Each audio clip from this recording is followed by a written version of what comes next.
Buongiorno, eccoci qui. Oggi finiremo finalmente la nostra epopea risorgimentale.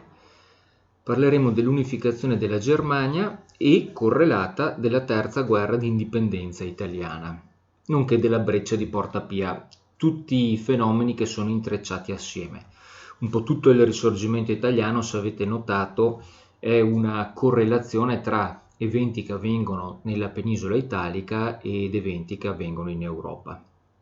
Allora, parliamo un attimo della Germania, partiamo da qui. E vi ricordate cosa accadde al mondo tedesco dopo il congresso di Vienna?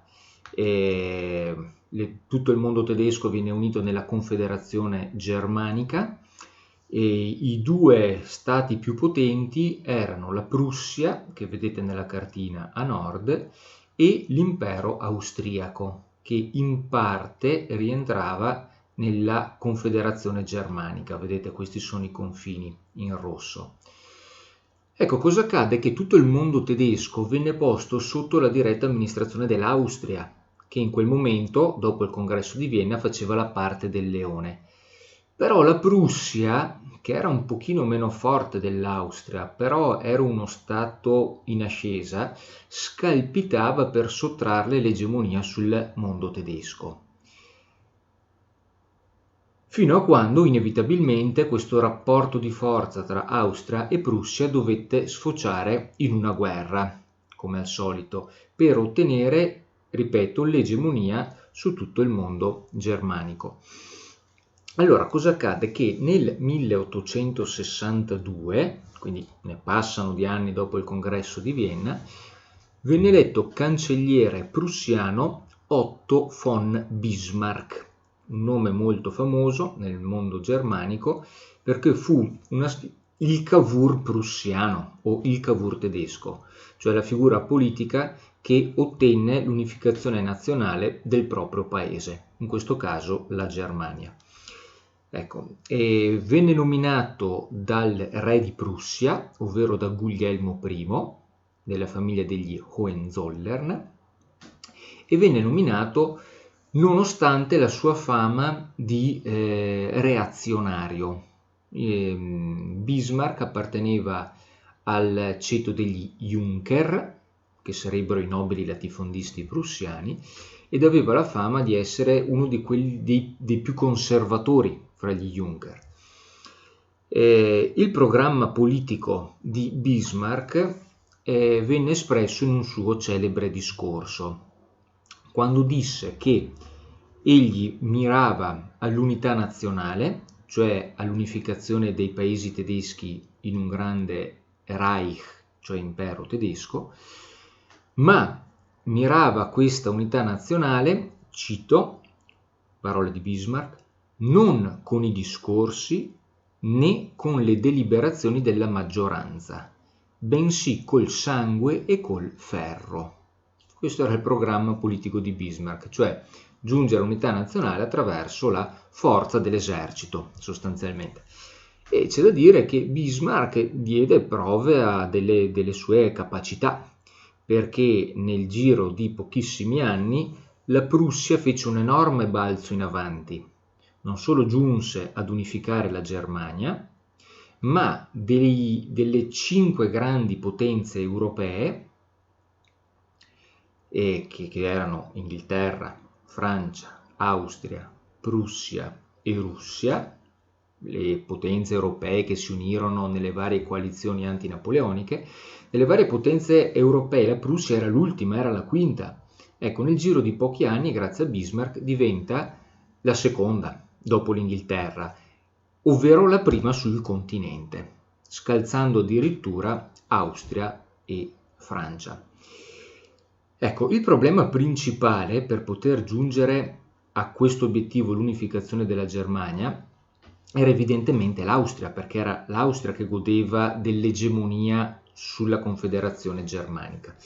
Per cui bisognava trovare il modo per scalzarla da quel ruolo. E quindi, fondamentalmente, bisognava trovare un buon pretesto per scatenare una guerra, perché questi grandi rapporti di forza in genere vengono rovesciati solo con delle guerre o con delle rivoluzioni interne, ma in questo caso con delle guerre. Cominciano, siamo nel 1864, quindi un paio d'anni dopo la nomina di Bismarck a cancelliere prussiano, cominciano delle tensioni con la Danimarca, cioè Prussia e Austria, lo vedete sulla cartina, si mettono d'accordo per sottrarre alla Danimarca due regioni meridionali, che sono l'Holstein, che si trova qui, nella parte più meridionale della penisola dello Jutland. Tutta questa zona qui, vedete questa penisola, geograficamente si chiama penisola dello Jutland. Ecco, le due regioni meridionali sono l'Holstein, proprio quella più a sud, e leggermente più a nord lo Schleswig. Ecco, e dopo comincia attualmente la Danimarca. Benissimo, l'Holstein e lo Schleswig erano regioni danese fino al 64, ma di maggioranza tedesca. Ancora una volta questa composizione multietnica è causa di tensioni e diventa pretesto per una nuova guerra. Prussia e Austria si mettono d'accordo e ci mettono gran poco, sbaragliano l'esercito danese e si accaparrano l'Holstein sottoposto all'Austria e lo Schleswig sottoposto alla Prussia. Cosa fa Bismarck? Doveva trovare o creare, produrre un casus belli per poter entrare in conflitto con l'Austria e imporre la propria egemonia sul mondo tedesco. E decide nel 66 di invadere militarmente l'Holstein, quel ducato danese appena sottratto alla Danimarca e sottoposto all'amministrazione dell'Austria, questa regione qui che sta nel sud della penisola dello Jutland. Bismarck non era affatto sprovveduto politicamente, sapeva che una guerra contro l'Austria, che godeva di uno dei maggiori eserciti del tempo, poteva essere pericolosissima. Per cui prima di procurare il casus belli dell'invasione armata dell'Holstein, muove le proprie pedine diplomatiche. Ottiene la neutralità della Francia di Napoleone III, il quale si impegnava a non intervenire né a fianco dell'Austria né a fianco della Prussia in caso di guerra, ma soprattutto Bismarck riesce ad ottenere l'alleanza dell'Italia. L'Italia era nata poco tempo prima, il 17 marzo del 1861, e sapeva di poter ottenere l'alleanza dell'Italia mettendo sul piatto della bilancia un boccone molto ghiotto, per così dire, e cioè il Veneto. Se l'Italia si fosse alleata alla Prussia e se entrambe avessero sconfitto l'impero austriaco, l'Italia poteva incamerare il Veneto, quella regione che mai gli eserciti piemontesi riuscirono a conquistare prima d'allora. L'Italia, sapete, o meglio il Piemonte, si era appoggiato alla Francia, ma la Francia con Napoleone III aveva conquistato solo la Lombardia, si era fermata a Villafranca con l'armistizio, il Veneto era rimasto austriaco. L'Italia pensava di non potersi più appoggiare a Napoleone III, decise di cambiare alleato internazionale, per così dire, e si appoggiò alla Prussia di Bismarck, sfruttando l'occasione di queste tensioni tra Prussia e Austria. Benissimo, allora finalmente nel 1866 la Prussia invade il Ducato dell'Holstein e scoppia la guerra con l'Austria. Prima però Bismarck aveva mosso queste pedine diplomatiche di cui vi ho parlato. Era una guerra tra due giganti tedeschi, la Prussia e la Russia. Pensate che la Prussia e l'Austria. Pensate che complessivamente questa guerra porta sui campi di battaglia circa 500.000 di soldati, 500.000 soldati, tutto considerato, sia la Prussia che l'Austria. E questo grazie soprattutto all'uso della ferrovia, che come vi dicevo cominciava ormai a diramarsi un po' ovunque e veniva sfruttata anche per scopi militari, e anche all'uso del telegrafo, in virtù del quale diventava molto più facile coordinare immense masse di uomini. La guerra, benché fosse una guerra tra due giganti, durò molto poco. dura circa 3 settimane e si capì subito che la Prussia aveva ottime chance di vittoria. Avevano soprattutto un'arma i prussiani di cui gli austriaci erano sprovvisti, e cioè il cosiddetto fucile a retrocarica ad ago. Ci interessa più che altro il fatto che fosse a retrocarica. Erano fucili, quelli dei prussiani, che potevano essere ricaricati dalle retro, non dalla bocca. E questo era molto importante perché consentiva, per esempio, ai soldati di rimanere sdraiati e di ricaricare il fucile senza doversi alzare in piedi per ricaricarlo dalla bocca, e quindi senza offrirsi da bersaglio per i tiratori nemici. Può sembrare una banalità, ma nel computo dei grandi numeri avere migliaia di soldati che possono rimanere accovacciati per ricaricare invece che alzarsi in piedi fa la differenza. Questo fu uno degli elementi più importanti che fecero propendere l'ago della bilancia a favore della Prussia e a scapito degli austriaci. Oltre a questo vantaggio c'è da dire che il tiro dei fucili a retrocarica prussiani avevano una cadenza molto maggiore, forse addirittura 5 volte maggiore rispetto a quello degli austriaci. Cioè significa che il soldato austriaco sparava un colpo e i prussiani riuscivano a spararne più o meno 5. Ecco, lo scontro decisivo avvenne a Sadova. Siamo in Boemia, vicino a Praga, lo vedete qui sulla cartina. Gli austriaci più volte cercano di caricare i prussiani giungendo allo scontro all'arma bianca, la baionetta. Vi lascio immaginare il macello che avveniva dagli scontri all'arma bianca, ma non riescono fondamentalmente mai a entrare in contatto con i prussiani perché il volume di fuoco prussiano era tale da respingere il nemico, impedendogli di giungere al contatto fisico con i prussiani stessi. Grande protagonista della giornata è il generale prussiano von Moltke. La battaglia finisce in una carneficina.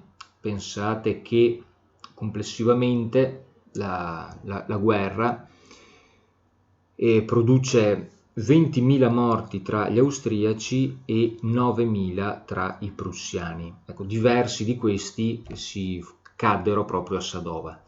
Comunque, con la battaglia di Sadova la sconfitta per gli austriaci è evidente e di conseguenza vengono aperti i trattati di pace, la famosa pace di Praga, conclusa quello stesso anno, vedete 1866.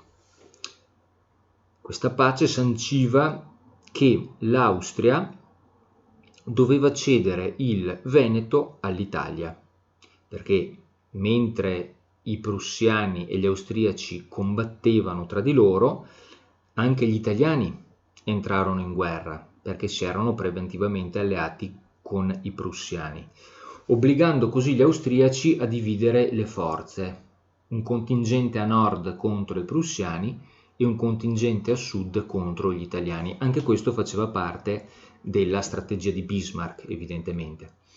E finita la guerra, poi vedremo quale sarà il ruolo dell'esercito italiano in questa guerra. Comunque, finita la guerra, nella pace di Praga, l'Austria deve cedere il Veneto all'Italia.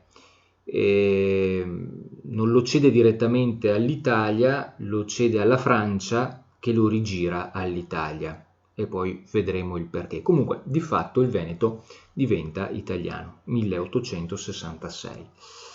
E inoltre, ed è questo che la cosa che interessava a Bismarck, l'Austria perde ogni influenza su tutto il mondo germanico. Cioè, tutto il mondo tedesco, la Confederazione Germanica, venne sottoposta all'autorità della Prussia.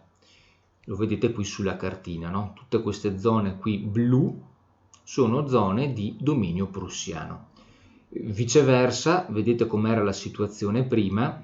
In questa cartina a sinistra i domini prussiani erano verdi, vedete che era molto più frammentato il dominio prussiano a seguito del congresso di Vienna, ma con la pace di Praga vedete come la Prussia estenda il proprio dominio, ripeto, su tutti i paesi tedeschi, fatta eccezione, lo si vede qui, per gli stati tedeschi a sud del fiume Meno. Qui scorre un fiume, appunto il fiume Meno, sotto il quale si trovano le due grandi regioni meridionali della Germania. La Germania è come se poggiasse su due piedi, il piede di destra, che sarebbe, diciamo, vabbè, questo qui, ok? Quindi la regione sud-occidentale, che è il Baden-Württemberg, ancora oggi si chiama così, e il piede sinistro, che sarebbe la regione sud-orientale, che è la Baviera, il cui capoluogo, come sappiamo, è Monaco di Baviera. Ecco, queste due grandi regioni, la Baviera e il Baden-Württemberg, possiamo semplificare così, non vennero sottoposte al dominio della Prussia, ma tutte le altre sì. In Baviera c'era ancora il re della famiglia dei Wittelsbach, da cui proveniva quella famosa Maria Sofia, eroina di Gaeta, durante la presa del Mezzogiorno da parte dei Garibaldini e dei Piemontesi. Ecco, quindi grande vittoria politica per Bismarck, che piano piano comincia ad accarezzare il suo obiettivo politico, cioè creare uno Stato tedesco, o meglio un impero tedesco, poi vedremo meglio. Ovviamente l'Austria ne uscì assolutamente ridimensionata e dovette a quel punto lì fare i conti anche con le forti opposizioni etniche che aveva all'interno del proprio territorio. Sapete che l'Austria era un impero multietnico e questa compresenza multietnica fu sempre causa di grandissime tensioni. Indebolita dai prussiani, l'Austria deve politicamente cedere alle pretese degli ungheresi. Non ad una secessione perfetta, l'Ungheria non diventa uno Stato nazionale del tutto autonomo, ma diventa una monarchia fondamentalmente, meglio uno Stato, non una monarchia, uno Stato posto quasi alla pari con lo Stato austriaco, cioè l'Austria diventa impero austro-ungarico, cambia il nome perché l'Ungheria ottiene moltissime autonomie, un'indipendenza quasi totale, rimane formalmente sottoposta al sovrano asburgico. Ma al di là di questa soggezione, che pure era importante, l'Ungheria riesce a ottenere autonomia in tantissimi campi e quindi è un passo in avanti verso l'indipendenza totale che avverrà dopo la Prima Guerra Mondiale. Per cui è corretto chiamare l'impero austriaco impero austro-ungarico del 1867 in poi, a seguito di questo compromesso austro-ungarico tra Vienna e Budapest. Tanto è vero che poi nella Prima Guerra Mondiale i soldati italiani combatteranno contro chi? Contro gli austro-ungarici, dove effettivamente c'erano austriaci, ma c'erano anche ungheresi, ma c'erano anche bosniaci, cioè c'erano tutti soldati provenienti dalle zone dell'impero austro-ungarico, che può così chiamarsi, ripeto, dal 67 in poi. Nel frattempo, vi dicevo, mentre Austria e Prussia combattono nella zona della Boemia, e a sud dei confini austriaci si consuma la terza guerra di indipendenza italiana, 1866. Dura circa un paio di mesi. Cosa accade? Molto semplicemente che per l'esercito italiano era il battesimo del fuoco, nel senso che l'Italia era appena nata e un esercito italiano amalgamato di vari soldati provenienti dalle varie regioni ancora non c'era e comunque non era stato utilizzato contro nessun nemico, quindi era il primo grande appuntamento militare della storia. E le difficoltà non tardarono a manifestarsi, c'erano diverse tensioni, frizioni, incomprensioni tra contingenti militari italiani provenienti da regioni diverse. Giusto per citare un episodio che farebbe ridere se non facesse piangere, insomma, ad un certo punto, durante questa terza guerra di indipendenza, uno squadrone di cavalleggeri di Lodi, quindi lombardi, carica una compagnia di soldati calabresi, perché non capendo quello che dicevano pensavano che fossero degli austriaci travestiti da italiani. Ecco, è un aneddoto per carità, però fa capire molto bene come l'esercito italiano fosse tutt'altro che amalgamato, come tutt'altro che amalgamato erano gli italiani in quanto tali. L'Italia era stata fatta, disse D'Azeglio, ma restava da fare gli italiani, che era un compito ben più difficile. E quindi l'esercito italiano scende in campo e è chiaro che si indirizza contro il famoso quadrilatero austriaco di cui avevamo già parlato. Vengono ricostituiti anche i cacciatori delle Alpi, sottoposti ancora alla guida di Garibaldi, che lascia Caprera e non vedeva l'ora di poter tornare a dare battaglia, e vengono nominati 2 generali piemontesi a guida dell'esercito italiano, che erano il generale La Marmora, che avevamo già incontrato, era il generale che aveva guidato quei 18.000 piemontesi nella guerra di Crimea, e il generale Cialdini, il generale che prese a cannonate Gaeta fino ad ottenerne la resa. Ecco, naturalmente La Marmora e Cialdini erano 2 prime donne, non potevano andare d'accordo, ciascuno era invidioso e geloso dall'altro, non riuscirono a coordinare un'azione di offensiva comune, per cui decisero di dividere l'esercito. Cialdini a sud del Po, vedete qui sulla mappa, La Marmora invece ad ovest del Mincio.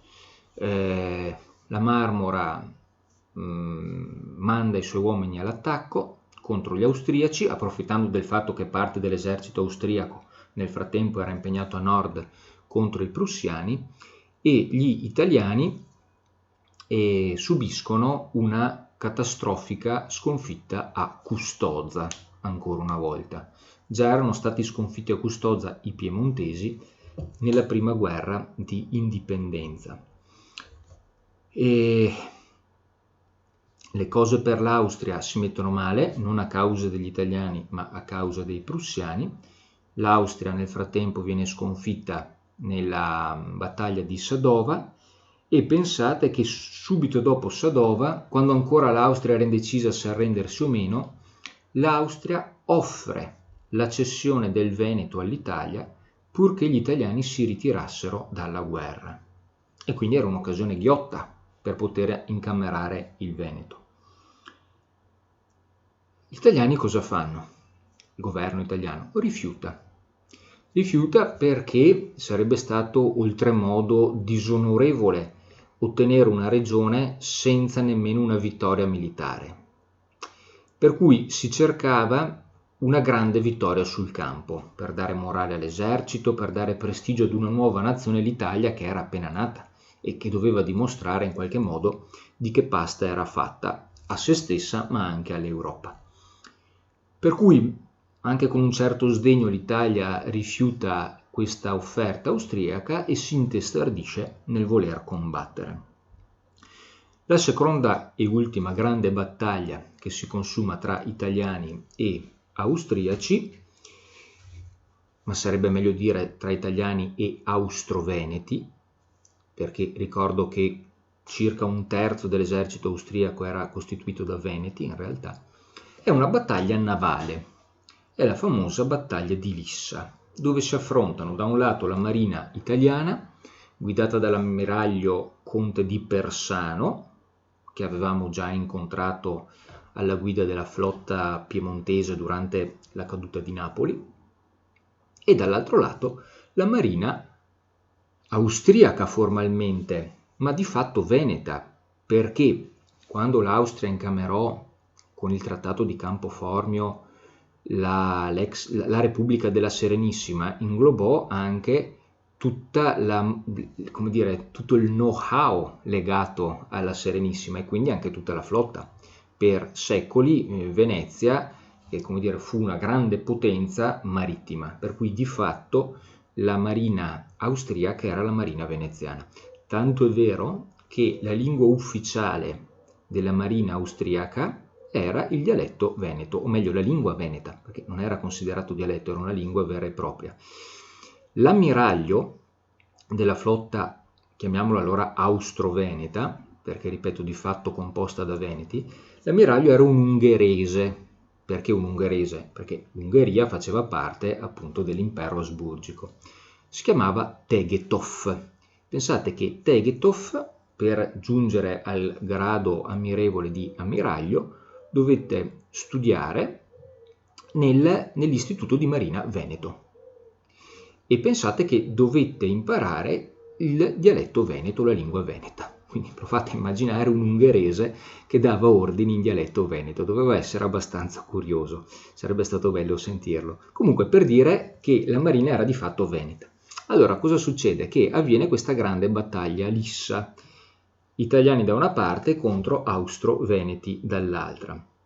Insomma, per farla breve, fu una battaglia che ancora una volta segnò la sconfitta degli italiani e la vittoria dei veneti o degli austro-veneti, perché di fatto era così. Pensate che c'è anche qui un aneddoto interessante: ad un certo punto la nave ammiraglia italiana è in panne, si rompe il timone per cui non riesce più a destreggiarsi delle manovre militari. L'ammiraglio Tegetov vede che l'ammiraglia nemica è in difficoltà e dà l'ordine di speronarla, evidentemente, e perché colata piccola ammiraglia nemica aumentavano sensibilmente le possibilità della vittoria.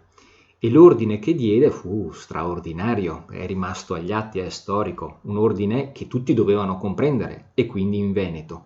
E l'ordine fu questo: immaginate la scena, no? Tegetov che guarda il mare, vede l'ammiraglia in difficoltà, nel frattempo si combatte e si spara, si rivolge verso il proprio timoniere e cosa gli dice? Daghe dentro ostrega. Proprio così, daghe dentro ostrega. Questo fu l'ordine dato dall'ammiraglio ungherese ai propri sottoposti formalmente austriaci.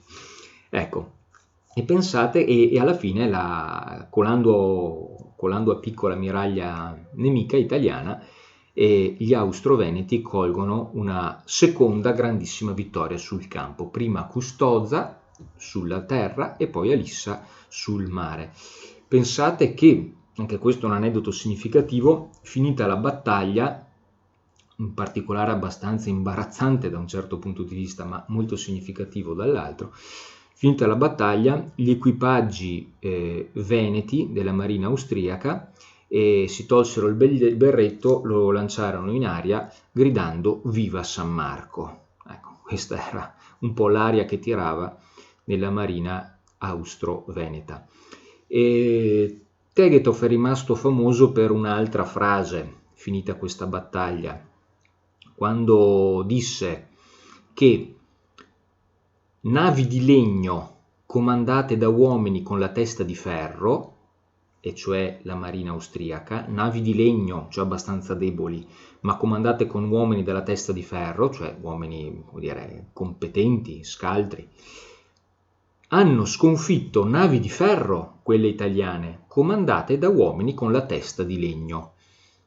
A dire che cosa? Che il livello tecnologico delle due marine propendeva a favore della marina italiana, ma ancora una volta gli ufficiali o l'ammiraglio che guidavano la flotta italiana non erano all'altezza della situazione. Viceversa, la flotta austro-veneta era tecnologicamente inferiore, ma molto meglio addestrata, molto più abile e competente nelle azioni di manovra, gli ufficiali molto più preparati e capaci, alla fine ottennero la vittoria. Per cui, ripeto, navi di legno comandate da uomini con la testa di ferro, austro-veneti, hanno sconfitto navi di ferro comandate da uomini con la testa di legno, e cioè gli italiani. Cosa succede? Che l'Italia si trova nella situazione ancora più imbarazzante di aver perso non una ma due battaglie. Ma nel frattempo l'Austria ormai aveva dichiarato la resa. I prussiani avevano vinto Sadova e dopo quella battaglia, insomma dopo pochi giorni, ci si rese conto che per l'Austria era finita. Per cui venne intavolata quella pace che vi dicevo prima, no? La pace di Praga. Ecco, una delle condizioni imposte da Bismarck per la firma della pace era, come da accordi con l'Italia, visto che nonostante tutto l'Italia ha partecipato alla guerra, la cessione del Veneto all'Italia.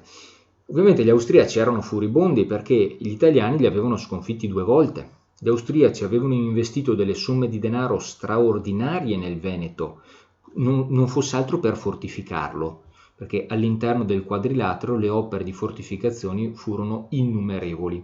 A Verona ne sappiamo qualcosa, c'è tutta una cinta muraria di origine austriaca. Le stesse torricelle si chiamano torricelle perché sorgono ancora le 4 torri circolari che si chiamavano torri Massimilianee, da cui il nome della collina Torricelle. Sono torri che si vedono tranquillamente andando su verso l'Alter Ego, per capirci, per dare qualche riferimento noto. Ecco, cioè, voglio dire che complessivamente gli austriaci non solo avevano investito tantissimo nel Veneto, ma il Veneto non l'avevano nemmeno perso sul campo, per cui onor militare avrebbe, come dire, conservato il Veneto all'Austria. Ma per i giochi della politica internazionale l'Austria fu obbligata a cedere il Veneto, ma non voleva cederlo all'Italia per una questione di onore. Gli italiani li aveva sconfitti 2 volte, per cui pur di non cederlo all'Italia venne ceduto alla Francia e poi la Francia lo ha immediatamente girato all'Italia. Ma voleva evitare l'onta, parlo dell'Austria, di cedere una terra ad uno Stato, l'Italia, che era stato sconfitto ben 2 volte. E così il Veneto diventa italiano. Correva l'anno 1866 e così finiva anche la terza guerra di indipendenza. Ma i venti di guerra non cessano qui. Perché? Vi ricordo che il desiderio di Bismarck era quello di giungere all'unità nazionale dei paesi e delle città tedesche.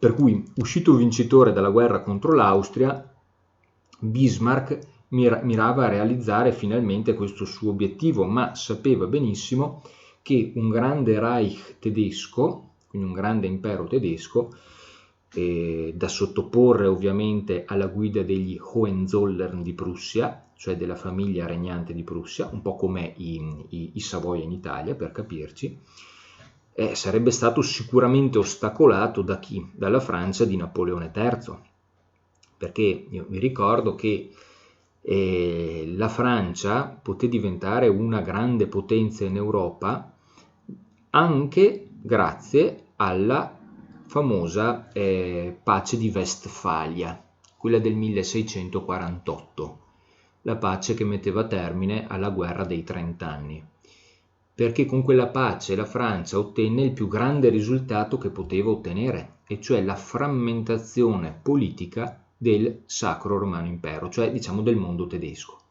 Mondo tedesco che, lo sappiamo ancora meglio col senno di poi, nel momento in cui è compatto politicamente è fortissimo, tanto da produrre anche degli squilibri in Europa.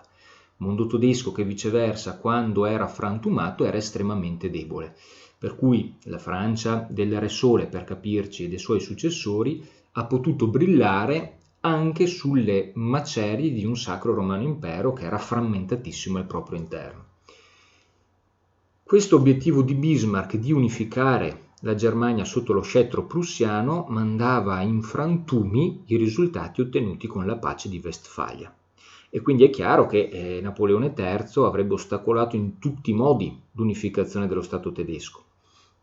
Divide et impera. Se il mio vicino di casa è diviso al proprio interno, è più facile imporsi su di esso o non temerlo. Se i miei vicini di casa cominciano ad amalgamarsi tra di loro, comincia a diventare un bel problema. Per cui Bismarck stava già pensando al casus belli da procurare per scatenare una guerra contro la Francia e giungere con il ferro e con il sangue, come disse fin da subito, all'unificazione della Germania. Ecco, il casus belli avvenne in maniera imprevista e imprevedibile.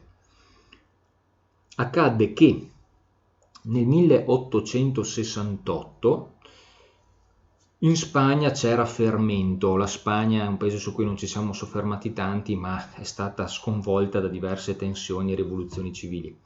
Comunque, nel 1868 in Spagna liberali e democratici, che erano sempre in continua ebollizione, danno via ad una rivoluzione, la cosiddetta Gloriosa, che obbliga la regina Isabella II, era una Borbone, ancora oggi i monarchi spagnoli sono dei Borbone, a scappare dalla Spagna e a cercare rifugio a Parigi. Bene, il trono rimane vacante, non si capisce bene cosa fare, c'è il solito caos politico che segue come dire, al vuoto politico lasciato da un monarca in fuga. E insomma, ad un certo punto gli spagnoli pensano di offrire, questa era un'ipotesi quantomeno, però un'ipotesi molto pericolosa per la Francia, pensano di offrire il trono vacante spagnolo ad un Hohenzollern di Prussia, cioè ad un parente del re prussiano. E voi capite che apriti cielo, perché Napoleone III, che già guardava con estremo sospetto, per non dire timore, ai progetti espansionistici di Bismarck, pensate cosa poteva pensare dell'ipotesi di essere chiuso in una morsa, vedete sulla carta, ad est dalla Prussia vera e propria e a sud-ovest dalla Spagna governata però da un Hohenzollern di Prussia, per cui era come se una morsa prussiana potesse stringersi mortalmente attorno alla Francia. Era un'idea assolutamente inconcepibile, sia per Napoleone III, ma anche per l'opinione pubblica francese, che non voleva saperne assolutamente. Si aveva paura di correre un rischio mortale. La tensione aumenta tra i due paesi, Francia e Prussia, con una serie di particolari, di aneddoti. Comunque Bismarck ovviamente cavalca questo aumento di tensione gettando continuamente benzina sul fuoco, tralasciamo i particolari, ma il discorso è questo, fino a quando di rilancio in rilancio la tensione giunge ad un punto critico e sfocia inevitabilmente in una guerra. Scoppia la famosa guerra franco-prussiana. Quindi Franco, Francia, Prussiana, Prussia. Correva l'anno 1870. Formalmente è Napoleone III che dichiara guerra alla Prussia, ma ripeto, la tensione venne alimentata da entrambi, ma cavalcata soprattutto da Bismarck. Napoleone III guida personalmente l'esercito al di là del confine. Al di là del confine c'erano già i prussiani. E si dirige verso Saarbrücken, vedete, si trova qui sulla cartina, già oltre il confine. Napoleone III nutriva molta fiducia sul proprio esercito e disse ad un certo punto: quale che sia la strada che prenderemo al di là del confine, vi troveremo le gloriose tracce dei nostri padri. Dimostreremo di essere degni di loro. Lui sta pensando a Napoleone Bonaparte, quello che ha conquistato tutta l'Europa, e dice, visto che Napoleone ha combattuto contro chiunque, anche contro i prussiani, ricordate la battaglia di Iena, ecco, in questa guerra contro i prussiani là troveremo le impronte dei nostri antenati che già avevano combattuto e vinto contro i prussiani. Però le cose erano un po' cambiate nel frattempo. Napoleone III non era Napoleone Bonaparte, i prussiani di Bismarck non erano i vecchi prussiani, insomma la vittoria non era così scontata. Tanto è vero che a Saarbrücken c'è questo scontro tra francesi e prussiani e i francesi prendono una bella batosta, vengono sconfitti e anche con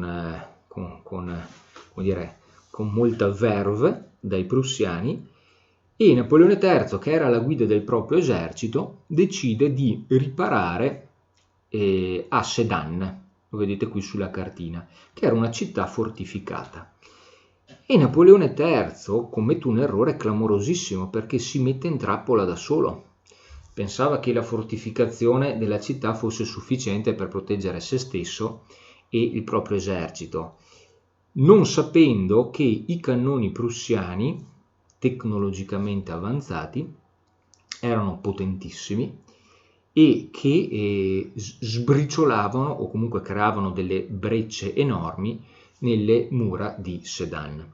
Per cui mentre i francesi si chiudono in trappola da solo a Sedan, i prussiani hanno buon gioco nel circondare la città e bersagliarla con i loro cannoni a retrocarica, ripeto, un modello di cannone particolarmente avanzato.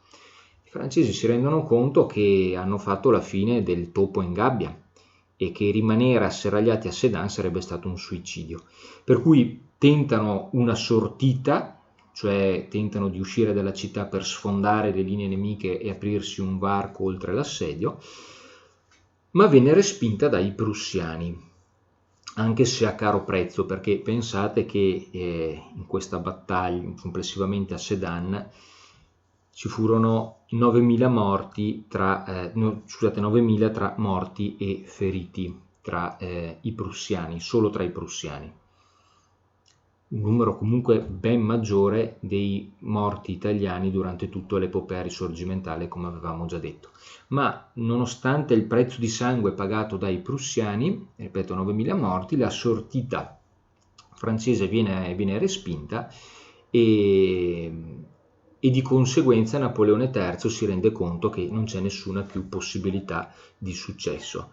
I francesi il 1 settembre, ricordiamoci questa data perché dopo ci sarà un collegamento importante con l'Italia, i francesi il 1 settembre issano bandiera bianca, si arrendono. Era la peggiore sconfitta francese dai tempi di Waterloo, una sconfitta di proporzioni enormi. L'imperatore dei francesi Napoleone III viene fatto prigioniero, pensate un po', e viene condotto come prigioniero illustre, ovviamente, trattato con tutti i crismi del caso, venne condotto come prigioniero a Bismarck. Vedete qui in questa illustrazione Bismarck e Napoleone III. Sembrano due grandi amici che si raccontano le barzellette, ma uno, Bismarck, aveva appena distrutto completamente militarmente e politicamente il secondo impero francese, quello di cui Napoleone III appunto era imperatore. A questo punto Bismarck può raccogliere i frutti politici della sua straordinaria vittoria a Sedan. Pochi mesi dopo, nel 71, convoca a Versailles tutti i principi tedeschi. Attenzione, solo i principi e non le rappresentanze del popolo. A indicare che cosa? Che il processo di unificazione nazionale tedesco è avvenuto, come voleva Bismarck, a partire dall'alto, non a partire da una spinta popolare proveniente dal basso, come in parte era avvenuto in Italia, ma solo in parte. Vedi Garibaldi, per dire. Tutti i principi tedeschi, e solo i principi, ripeto, non le rappresentanze del popolo che non vennero minimamente coinvolte, vennero convocati a Versailles, e a Versailles, in una stanza particolare, il famosissimo Salone degli Specchi. Se non siete mai andati a Versailles, trovate il modo di andarci e di visitare naturalmente anche la reggia. All'interno del Salone degli Specchi Bismarck poté proclamare la nascita del Primo Reich con Guglielmo I di Hohenzollern imperatore. La Germania si unifica politicamente non sotto forma di Stato, tecnicamente, ma sotto forma di impero. Era il cosiddetto Secondo Reich. Reich significa impero. Il primo Reich fu quello del 1806, quando cade sostanzialmente il Sacro Romano Impero e nacque l'impero austriaco con Francesco I. Il secondo Reich fu questo, Bismarck, e il terzo Reich, quello di funesta memoria, fu quello che poi realizzerà Adolf Hitler nella Seconda Guerra Mondiale. Per cui la Germania si unisce politicamente sotto la forma dell'impero e non sotto la forma di Stato. Cosa significa? Che la Germania nasce come, se volete, Stato fortemente federale, cosa che ancora oggi è. Non in forma centralistica, ma in forma federale. Perché? Perché a Versailles Bismarck convocò tutti i principi tedeschi, i quali non dovettero abdicare al proprio ruolo, come fecero i Borbone nel sud Italia, ma pur rimanendo, come dire, principi, accettarono una confederazione di stati tedeschi che confluì in questo Reich. L'Italia nasce come paese fortemente centralizzato perché i Savoia soppiantano tutti gli altri ed estendono il proprio ordinamento a tutte le altre regioni, e questo sarà causa di non pochi problemi.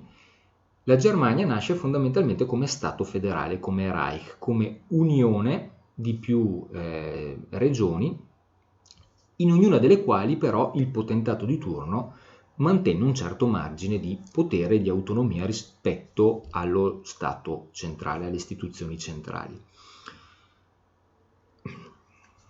Uno si potrebbe domandare perché Bismarck, per istituire il Reich tedesco, convocò tutti i principi tedeschi a Versailles, che si trova in Francia, vicino a Parigi. Cosa c'entra? Perché non Berlino, per dire? Perché fu, come dire, un atto che enfatizzava l'umiliazione francese. Cioè Bismarck voleva enfatizzare il fatto che uno Stato ormai era al declino, la Francia, e un altro Stato cominciava la propria ascesa, la Prussia. E nessun luogo meglio di Versailles poteva sottolineare questo aspetto. Dove nasceva la Germania? Proprio nel luogo simbolico più importante della sua nemica storica, quella Francia che dal 1648 in poi aveva viceversa umiliato e frammentato i tedeschi, mantenendoli divisi in tante piccole regioni. E in effetti dal 1871 in poi, quindi con la nascita del Reich tedesco in poi, la Prussia nel giro di, meglio la Prussia, a questo punto la Germania, il Reich tedesco, nel giro di pochissimo tempo diventa una grandissima potenza industriale. Una potenza industriale che eserciterà la propria egemonia su tutta l'Europa. E c'è da dire che una volta che Bismarck ottenne il proprio risultato, cioè istituire una nazione, un Reich tedesco, Bismarck seppe anche garantire diversi decenni di pace, lui e poi anche in qualche modo i suoi successori, cioè la Prussia, o se volete tutto il mondo germanico, fonte di turbolenza nel momento in cui doveva unificarsi, diventa poi fattore di stabilità europea nel momento in cui venne unificato. Il problema sarà poi successivamente che la Germania divenne così potente da entrare in conflitto con l'altra grande superpotenza, l'Inghilterra, e anche a causa di questo conflitto, ci furono altri motivi, scoppierà la prima guerra mondiale. Le tensioni tra Inghilterra e una Germania divenuta nel giro di pochissimo tempo potentissima sfoceranno nella prima guerra mondiale. E sempre nel 71 venne anche firmato il trattato di Francoforte. Quindi prima Bismarck nel 71 proclama la nascita del Reich tedesco e poi firma con la Francia il trattato di Francoforte. Era la pace stipulata tra Germania, o se volete Prussia, e Francia. Quali erano le condizioni di pace? Molto semplice. Primo, la Francia doveva versare un fortissimo indennizzo di guerra nelle casse della Germania. In genere chi perde la guerra deve pagare, e qui siamo nell'ordine normale delle cose. Poi la Francia doveva accettare l'occupazione militare di alcune sue regioni fino a quando tutto l'indennizzo non fosse stato versato, quindi a garanzia che i francesi sborsassero quello che dovevano sborsare, i militari tedeschi rimanevano a presidiare alcune regioni francesi, ma soprattutto, ed è questa la cosa più importante, la Germania incamera due regioni importantissime e famosissime, e cioè l'Alsazia e la Lorena. Vedete, sono queste due regioni qui, vedete questa macchia gialla che attualmente è Francia, ok? Ecco, era Francia anche prima della guerra franco-prussiana, ma a seguito della guerra franco-prussiana i francesi perdono e sono obbligati a cedere queste due regioni, ripeto, l'Alsazia e la Lorena, alla Germania. Chi voleva rimanere francese in quelle due regioni poteva farlo, ma doveva fare le valigie e andarsene. E piccola parentesi, visto che poi l'Alsazia e la Lorena saranno uno dei motivi scatenanti la prima guerra mondiale, perché la prima guerra mondiale scoppierà per una serie di motivi: il problema delle società multietniche all'interno dell'impero asburgico, la tensione tra Germania e Londra, ma anche il fatto che i francesi non fecero mai pace con l'idea di aver ceduto l'Alsazia e la Lorena alla Germania. Per cui nacque un sentimento di fortissimo revanchismo. Revanchismo significa volontà di vendicarsi. Sentimento di revanchismo che poi, sfociò anch'esso nella prima guerra mondiale. Ecco, visto che Alsazia e Lorena furono storicamente delle regioni sempre contese tra Germania e Francia, questo è solo l'ultimo episodio altalenante in cui queste due regioni vanno ora di qui, ora di là. Il Parlamento europeo, oggigiorno, dell'Unione Europea, si trova a Strasburgo, in Francia, e lo vedete qui nella cartina, nell'immagine. E perché hanno deciso di collocare proprio lì il Parlamento europeo?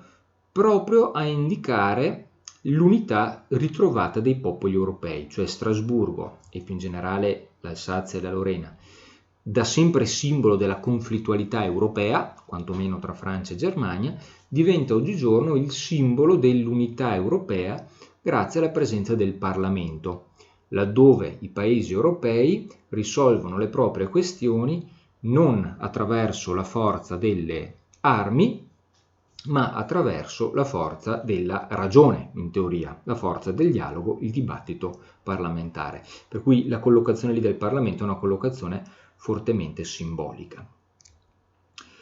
Ecco, vi dicevo che con questo trattato di Francoforte la Francia cede l'Alsazia e la Lorena, nasce un fortissimo sentimento di revanchismo e soprattutto politicamente viene posta fine al secondo impero francese e nasce la cosiddetta Terza Repubblica. Terza Repubblica che durerà fino all'invasione della Francia da parte di Adolf Hitler, 1940. Saranno ancora i tedeschi a mettere a soqquadro la situazione politica in Francia. Questa sconfitta devastante di Napoleone III e dell'impero francese ebbe poi importantissime ripercussioni anche in Italia. E così entriamo nell'ultimo capitolo del nostro discorso, famosa breccia di Porta Pia. Allora, piccola premessa, ricordate che l'Italia venne proclamata ufficialmente il 17 marzo del 1861. La capitale d'Italia era Torino inizialmente, fino a quando venne trasferita a Firenze. Nel 1864 l'Italia e la Francia si mettono d'accordo con la cosiddetta Convenzione di settembre 1864. I francesi avrebbero ritirato le proprie truppe da Roma, poste a Roma a difesa del Papa, perché tutti sapevano che il Piemonte, ovvero l'Italia, non vedeva l'ora di trovare la scusa buona per invadere il territorio pontificio. Viceversa, l'Italia si impegnava a rispettare la sovranità del territorio pontificio, cioè a non invaderlo. Convenzione di settembre 1864.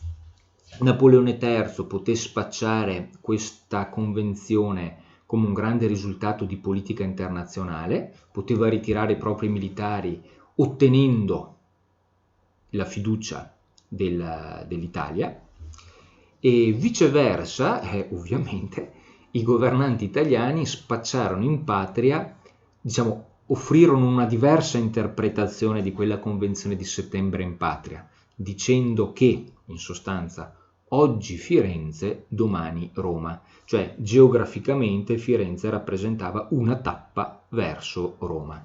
Per cui firmarono una cosa, ma come al solito politicamente quel trattato venne cavalcato in modo diverso.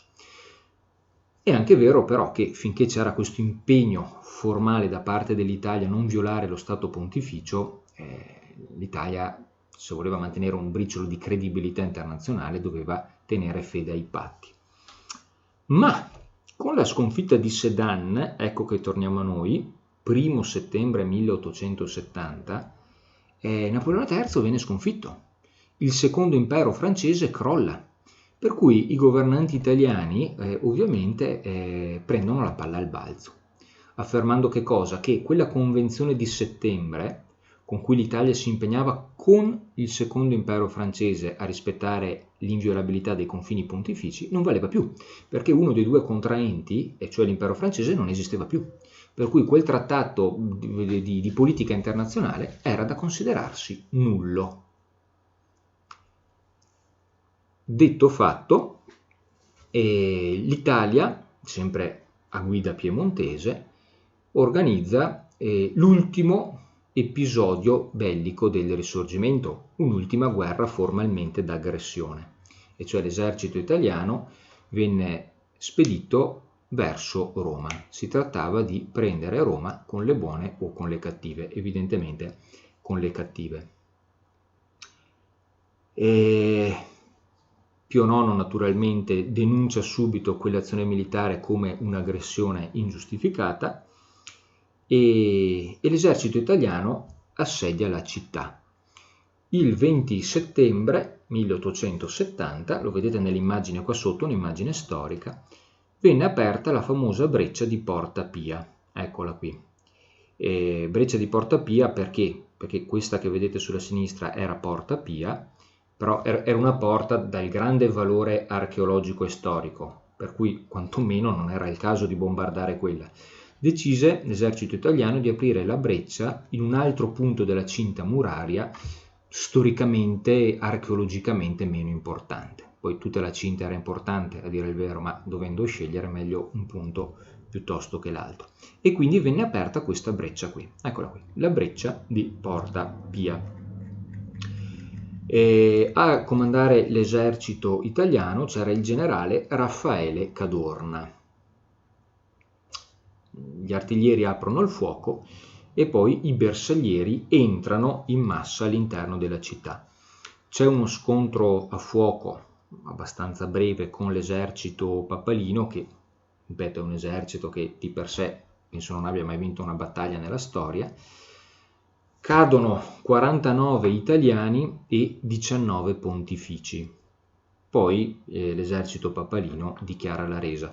Lo stesso Pio IX aveva voluto che ci fosse un minimo di resistenza perché si rendesse palese che quella era una aggressione armata. Ma fu lo stesso Pio IX a dare ordine affinché quello scontro fosse il più breve possibile. Doveva essere uno scontro simbolico più che reale. L'esercito italiano fa irruzione attraverso la breccia e prende possesso della città. Sulla reazione dei romani all'arrivo dei bersaglieri italiani le fonti sono discordei. La stampa nazionale naturalmente descrive la reazione dei romani in termini entusiastici, mentre molti altri inviati speciali descrivono il comportamento dei romani come un comportamento molto o piuttosto tiepido. Romani che sarebbero scesi in città pregando Pio IX di non abbandonare Roma. Comunque, ad ogni modo, Pio IX naturalmente accetta la resa e accetta il fatto compiuto dell'invasione di Roma e fondamentalmente accetta la fine dello Stato Pontificio di millenaria memoria.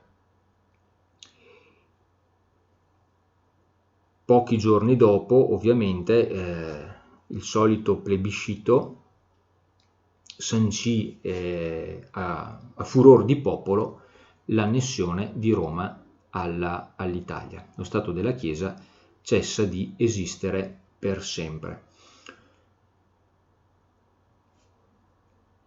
Piccola parentesi storiografica, proprio detta in 30 secondi, anche se meriterebbe molto di più come capitolo.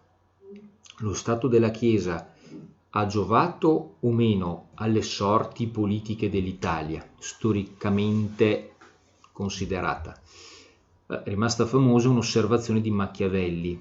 Machiavelli accusava lo Stato della Chiesa di essere il fattore che impediva l'unificazione nazionale, l'unificazione politica della penisola italica. Perché, diceva Machiavelli, lo Stato della Chiesa non è abbastanza forte per imporre l'unificazione politica della penisola, ma non è nemmeno così debole per essere travolto, bypassato. Per cui, avendo una forza politica media, ha potuto conservare uno status quo estremamente frammentato. Per cui, secondo Machiavelli, questa lunga frammentazione politica della penisola è da imputare soprattutto allo Stato della Chiesa. Altri dicono che lo Stato della Chiesa invece va apprezzato perché i papi, non avendo obiettivi di potere, non avendo obiettivi di conquista, non hanno mai espanso lo Stato della Chiesa. Lo Stato della Chiesa è rimasto praticamente quello per più di 1000 anni. Sì, nel Rinascimento c'è stato qualche screzio tra i papi risorgimentali e Venezia, per carità, la guerra di Ferrara, però poche cose, insomma, fondamentalmente lo Stato della Chiesa è rimasto una realtà statica, perché i pontefici non avevano nessun obiettivo espansionistico di potere. Come diceva Pio IX, se vi ricordate, lo Stato della Chiesa serviva come garanzia giuridica per il libero esercizio del ministero spirituale del Papa. Ecco, allora altri storici dicono che in realtà lo Stato della Chiesa ha di fatto garantito più di 1000 anni la pace all'interno dei propri confini, caso più unico che raro. Altri dicono addirittura che è proprio grazie al Papa che l'Italia, in generale l'Europa, in alcuni momenti storici ha potuto salvarsi dalla possibile e probabile invasione musulmana.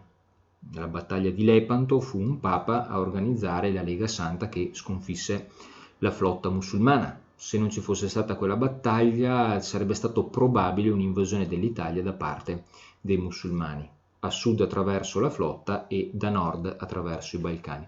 E un altro papa che organizzò la difesa di Vienna, quando Vienna venne assediata dai turchi nel 1683. Arrivarono fino a Vienna e ci mancò pochissimo che le espugnassero. Anche lì poi in realtà Vienna si salva e i turchi ottomani cominciano a ritirarsi. Se Vienna fosse caduta probabilmente ancora una volta l'Italia sarebbe stata chiusa in una morsa. Insomma, si può ragionare moltissimo sul ruolo, sulle potenzialità, sulle problematicità che lo Stato della Chiesa ha rappresentato per la penisola italica. La storia non si fa con i secoli, ma qui non vorrei approfondire troppo il discorso. Di fatto lo Stato della Chiesa cessa di esistere con la breccia di Porta Pia e poi con il plebiscito formalmente subito successivo che annette Roma e il Lazio, perché tutto il Lazio era ancora Stato della Chiesa prima di Porta Pia, allo Stato italiano. Pochi mesi dopo, nel 71, come volevasi dimostrare, viene trasferita la capitale da Firenze a Roma. Per cui nell'Italia, ricordiamocelo, le capitali sono state 3. La prima capitale italiana è stata Torino, poi dal 61, dal 64 è stata Firenze e dal 71 è stata e rimane ancora oggi Roma. Pio IX dichiara ingiusta, violenta, nulla e invalida l'occupazione di Roma da parte dell'esercito italiano. E poco dopo, nel 1874, promulga un famoso documento che si chiama Non Expedit, che significa non giova.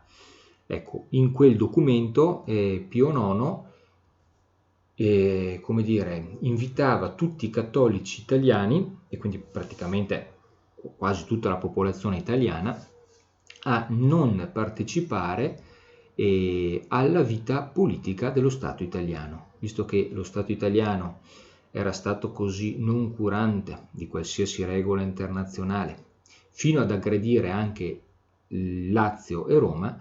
I cattolici non avrebbero dovuto collaborare politicamente con quel governo e con quello Stato. I cattolici si dividono, qualcuno accetta lo stesso di governare di collaborare con lo Stato, molti altri invece no. E quindi concretamente, per esempio, quando si trattava di andare a votare, anche se il suffragio era molto ristretto, molti cattolici non andavano a votare proprio per, come dire, non legittimare quello Stato aggressore, lo Stato italiano.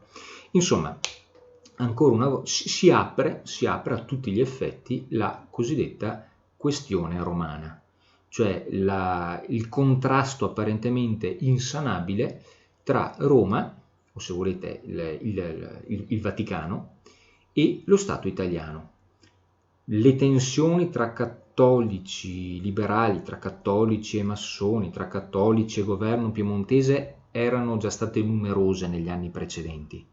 Per cui, come vi dicevo, il processo risorgimentale è un processo caratterizzato anche da una forte contrapposizione tra liberali, massoni, governo piemontese da un lato e Chiesa cattolica dall'altro. Diciamo che questo scontro esplode definitivamente con la breccia di Porta Pia, quando fondamentalmente il Papa perde il proprio potere temporale, perché non avendo più uno Stato, perde il proprio potere temporale, si dichiara prigioniero in Vaticano e non riconoscerà né lo Stato italiano né l'occupazione dello Stato italiano di Roma. Questo problema, la questione romana, non sarà di facile risoluzione, anzi verrà risolta ufficialmente nel 1929, in epoca fascista, con i famosi patti lateranensi. E qui possiamo vedere la nostra Italia. È una cartina che riassume un po' tutto quello che abbiamo detto. Diverse ore di spiegazione riassunte in una cartina. Vedete, proviamo a ripercorrere in 30 secondi il percorso dell'Italia. In verde vedete il Regno di Sardegna, no? Con capitale Torino, Regno Sabaudo. Prima guerra d'indipendenza. I Savoia attaccano in Lombardia gli austriaci, ma perdono. Si conclude con un nulla di fatto. Seconda guerra d'indipendenza. Nel 1859 i Savoia, ma soprattutto i francesi, riescono a strappare agli austriaci la Lombardia. La vedete qui in giallo. Contemporaneamente Toscana ed Emilia-Romagna, attraverso dei plebisciti, chiedono ed ottengono l'annessione a Torino. Per cui nel 1859 queste regioni qui che vedete in giallo diventano Regno di Sardegna. Non Italia, ancora Regno di Sardegna. L'anno successivo, 1860, spedizione garibaldina, e quindi vedete tutta la Sicilia e il Mezzogiorno vengono annessi, sempre attraverso dei plebisciti, a Torino, anche l'Umbria e le Marche, che nel frattempo, parlo sempre del 1860, venivano invase da un esercito piemontese proveniente da nord. E poi ci fu il famoso incontro di Teano tra Vittorio Emanuele II e Garibaldi. Comunque nel 1860 tutto il Mezzogiorno e una parte consistente del centro Italia, Stato della Chiesa, diventano anch'esse Regno di Sardegna, che subito dopo però, 17 marzo del 61, diventa Regno di Italia ufficialmente. Mancavano ancora il Lazio e il Veneto. Il Veneto viene acquisito grazie alla terza guerra d'indipendenza, non per virtù militari italiane ma per merito prussiano, pace di Praga, Bismarck, e il Lazio venne acquisito dopo la battaglia di Sedan con la breccia di Porta Pia.